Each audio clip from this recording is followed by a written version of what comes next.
lagu daabacay wargeysyada caalamka labadii toddobaad ee lasoo dhaafay ayaa bannaanka soo dhigay qoraal dukumenti kayd ahaa oo laga helay xafiiska ra'iisul wasaaraha Britain ee London kaasoo daboolka ka qaaday heshiis qarsoodi ahaa oo sanadii 1967 ay Kenya dowladda Britain uga codsatay inay Soomaaliya ay ka celiso haddii Soomaaliya ay weerar ku soo qaado.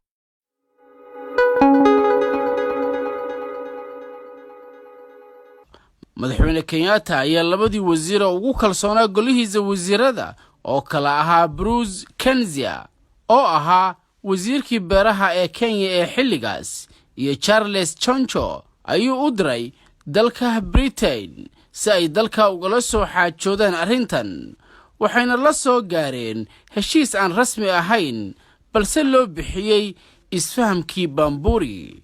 Britain ayaa Kenya u ballan qaaday inay arrinta soo faragelinayso haddiiba ay dhacdo in Soomaaliya ay ku soo duusho Kenya, laakiinse Britain kama soo bixin heshiiskii maray Kenya ka dalbatay qaybo ka mid ah dayuuradaha la yiraahdo Hawker Hunter iyo Back Strike Masters, iyadoo uu wasiirkii barwaaqo sooranka ee Britain ee xilliga oo la oran jiray Duncan uu Kenya u sheegay inaysan iibsan karin Kenya dayuuradaha noocaasa. bishii Juun 1967 waxaa labada dhinac Soomaaliya iyo Kenya dhexdhexaadinayay madaxweynihii Zambia ee Kenneth la oran jiray, taasoo keentay inay labada dal ee Soomaaliya iyo Kenya kala saxiixdaan waxa lagu sheegay isfaham lagu xalinayo muranka xuduudda, kaasoo ahaa heshiis aysan Soomaaliya ilaa iyo maanta si buuxda u aqoonsanayn.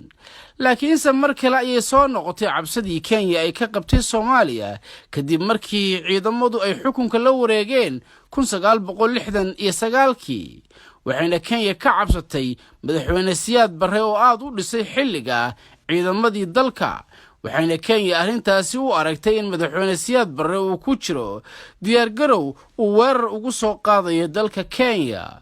1970 dowladdii Britain oo hogaaminayay xisbigii Labour Party-ga ee Kenya kula heshiisay isfahamkii Bamburi waxa bedeshay midii Conservative Party-ga ee uu hogaaminayay ra'iisul wasaare Edward. madaxweyne Kenyatta mar kale ayuu cabsi dareemay iyo in heshiiskii afka ahaa ee aan xoog gareyn uu toos meesha uga baxay maadaama uu isbedel ku yimid dowladda Britain. Kenyatta ayaa mar kale Britain u diray isla labadii nin ee wasiirada ahaa ee uu ku kalsoonaa bishii Agoosto 1970 wuxuuna u sii dhiibay warqad uu ku saxiixnaa madaxweyne Kenyatta. waxay la kulmeen mas'uuliyiin ka tirsanaa xafiiska arrimaha dibadda iyo barwaaqo sooranka ee FCO oo ku yaalay number 10 Downing Street oo ah rugta ra'iisul wasaaraha ee London. laakiinse waxaa Kenya lagu dejiyay oo lagu laab qaboojiyay inay Britain saldhigyo cireed oo ay fadhiyaan dayuuradaha RAF ay Kenya ku leedahay iyo in ciidamada lugta ee Britain ay ka joogaan Nanyuki. balse Britain waxay doonaysay inay heshiiskaasi u ahaado mid aan lahayn ballanqaad cad oo ka go'an Britain, mana doonayn in ciidamadaasi ay toos qayb uga noqdaan qodobada isfahamka. heshiiskaas Britain waxaa la iska suray iskafaalada madaxafka qaranka Britain, taasoo muujinaysay cagajiidkii Britain iyo in aanay daacad ka ahayn. maanta wiilkii madaxweyne Kenyatta ee Uhuru ayaa mar kale dood kula jira Soomaaliya, wuxuuna soo hunguriyay badii Soomaaliya.